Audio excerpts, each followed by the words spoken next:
dress में आइल हमें देख देख के कैलस समाइल रहे करिए ड्रेस में आइल हमें देख देख के कैलस समाइल रहे रंग थोड़ा फीका कैले माथावा पटिका रहे रंग थोड़ा फीका कैले माथावा पटिका ले ले रहे संगे झुंडा सखी लेके आइल रहे हीरो हुंडा सखी दिल लेके भागले गो गुंडा सखी लेके आइल रहे हीरो हुंडा सखी दिल लेके भागले गो गुंडा सखी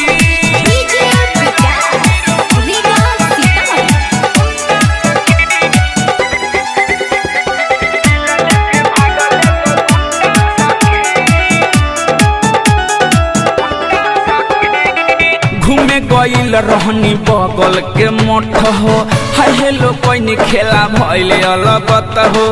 छन में सोझा से गईल बाहट हो सखी हो बतिया कहिले जमन सच हो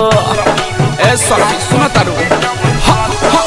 घूमे गईल रहनी बगल के मठ हो हाय हेलो कोई खेला भइल अलगत हो छन में सोझा से गईल बाहट हो सखी हो बतिया कहिले जमन सच हो हम होई गईनी फिदा जब देखाई देला पिज्जा हम होई गईनी फिदा जब देखाई देला पिज्जा मोछा मुंडा सखी लेके आइल रहे हीरो हुंडा सखी दिल लेके भागले गो गुंडा सखी लेके आइल रहे हीरो हुंडा सखी दिल लेके भागले गो गुंडा सखी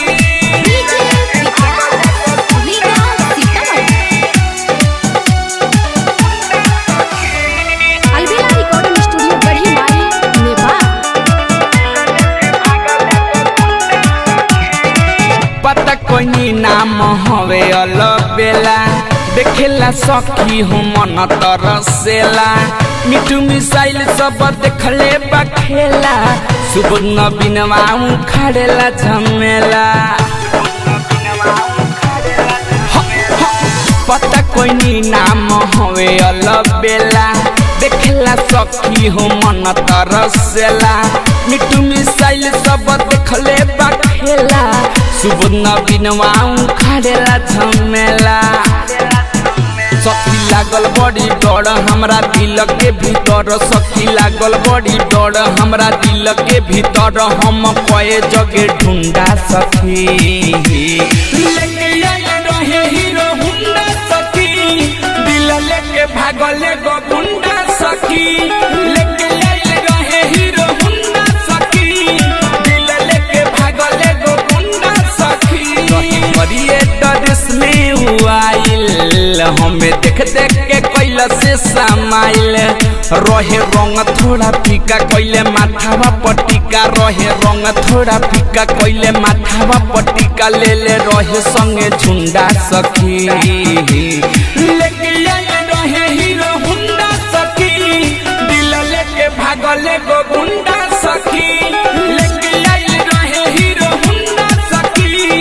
दिल लेके भागले गो गुंडा सखी